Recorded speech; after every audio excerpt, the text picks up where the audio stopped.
Hey guys, what's up? This is basically gonna be a life update video and what I've been up to, what I've been, I've been wanting to say two words at the same time. I hate when that happens. Oh, never mind. This is just, let me turn that down. This is just my class. I'm currently in class, but moving on.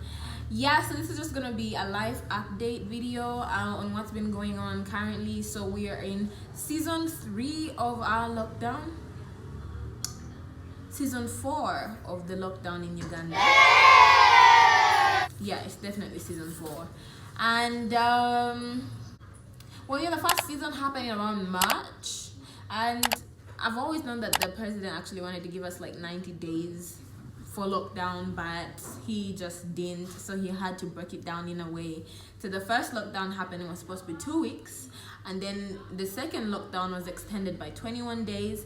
21 days got done, and during this time there was a lot of crises that were happening and coming up in the whole thing, with the whole lockdown thing, people having access to food, because so many people in Uganda are living hand to mouth. So I'm going to be talking about that in this video, and I hope you enjoy. If you have not already subscribed to my YouTube channel, please go ahead and subscribe. I hope you like this video, and give me a thumbs up, share my video, drop a comment in the comment section in case you have anything to say about this. But this is me today, going to be the voice for the border man.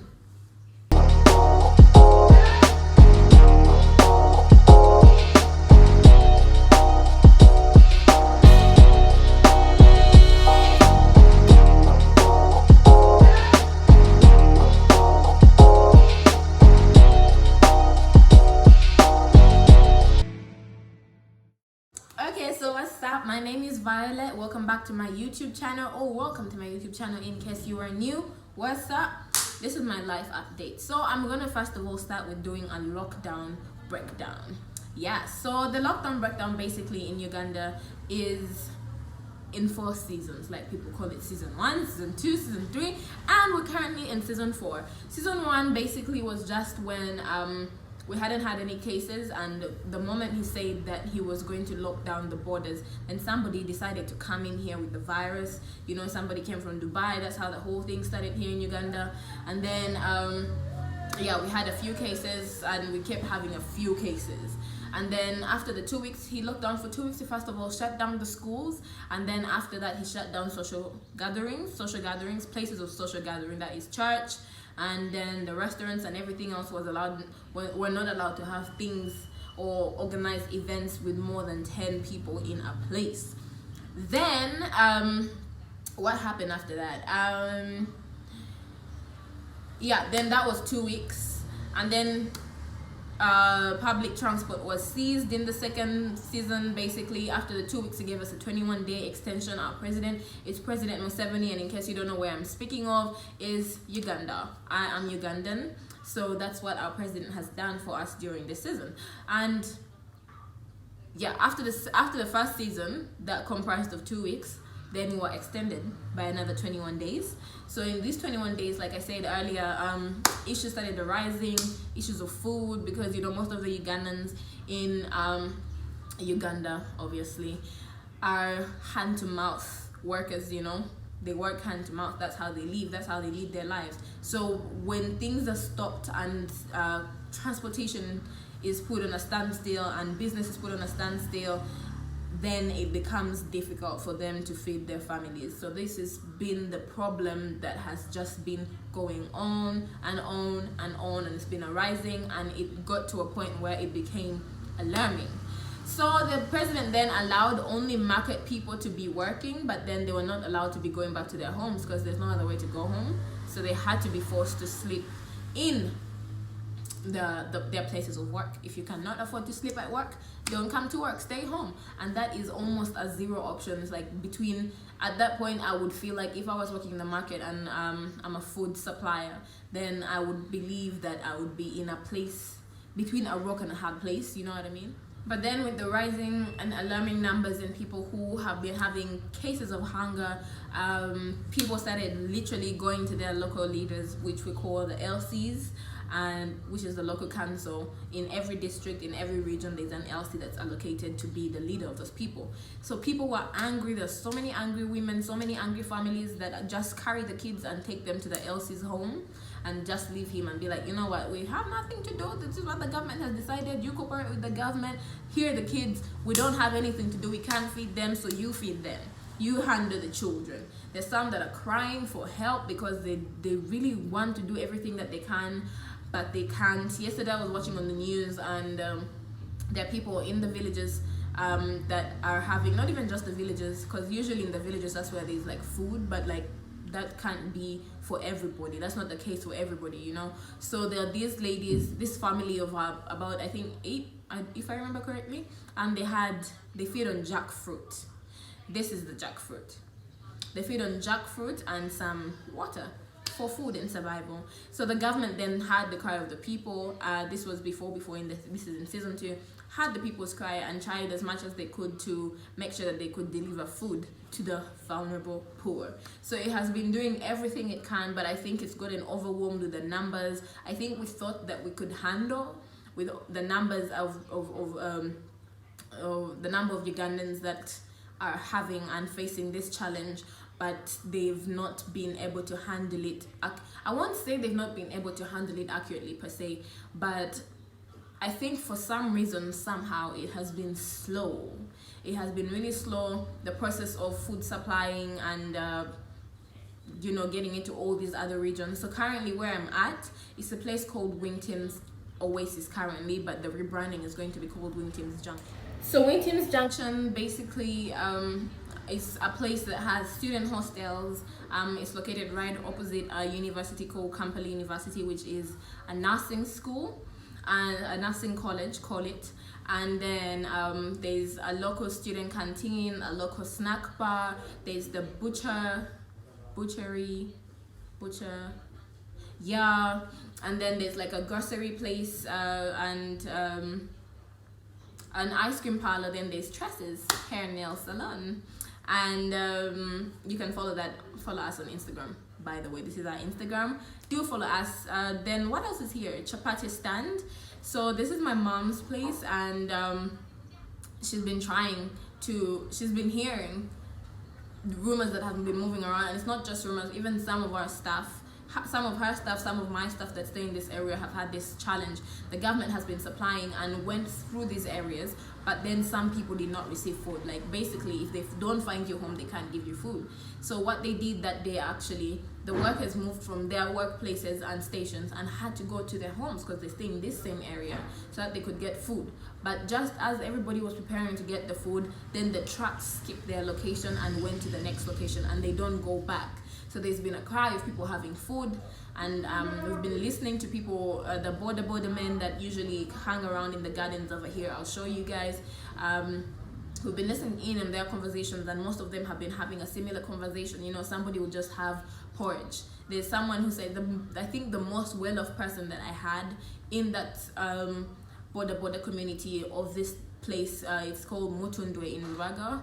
There are about 106 people at that stage, and each of them have families. I think the most well-off, if that's proper English, family is one that has 2 meals a day.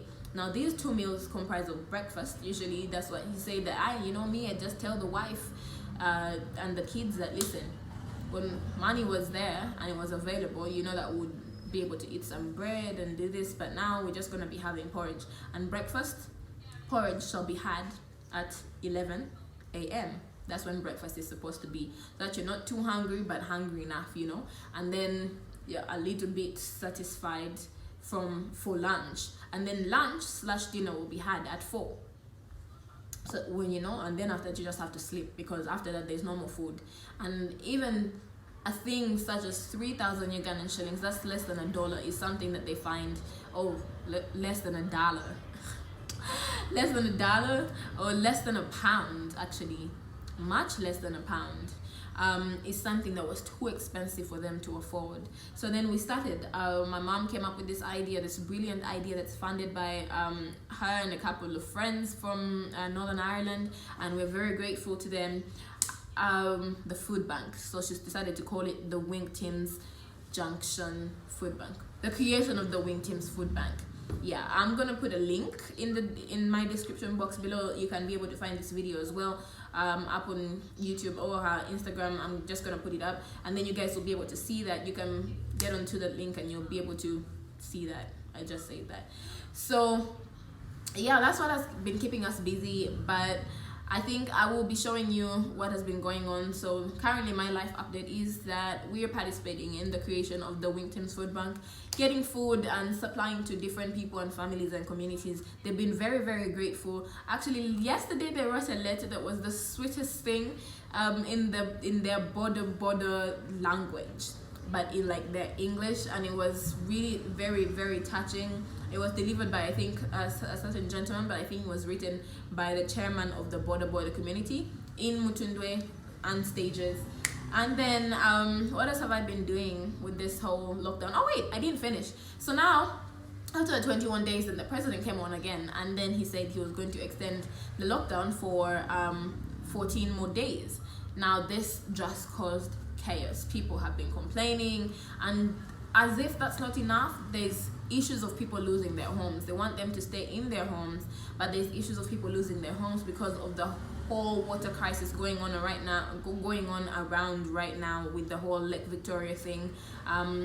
It's reached like one of the highest water levels ever recorded in history. And then there's the issue of the floating island in Uganda. So then there's sometimes power shortages and cuts, which is very inconvenient during this time especially. And then there's just things that are happening. So we're having a first lockdown, 14 days, season 2, 21 days, season 3, 14 days, and now season 4 has come, like he addressed the other day, and people were confused and putting up all these posts about the things that he said, a speech that he gave that was a bit unclear. He gave a presidential address that was unclear to the people. It's like he released us to go home.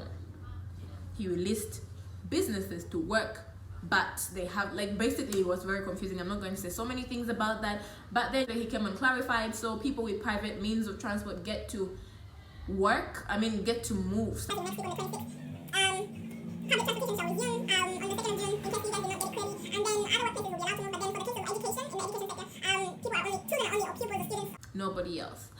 The rest of us in the salon business, beauty services, social gatherings, places like the borders, things like borders, because it's hard to practice social distancing, they shall continue to have a lockdown for another 21 days. So yeah, that's it. 21 days. 21 days. For another 21 days. Oh my God. I never expected it. What the hell did you just say? 21 days. 21 days. Anyway, so yeah, that's what I've been up to. I've been having school. Assignments have been killing me. And then I've been renovating and trying to rebrand the snack bar. You guys support. We shall be starting an online system real soon, and I will also be putting the link to the Instagram of the snack bar soon to open in my description box. It shall be called the Munchies Loft. Basically, it's just for munchies. Only a place for drinks, cafes, munchies, snacks. Basically, if you're just passing by and you feel like you're having the munchies, just call us up, hit us up on Instagram, and we'll be right there. We'll deliver anywhere within central Uganda.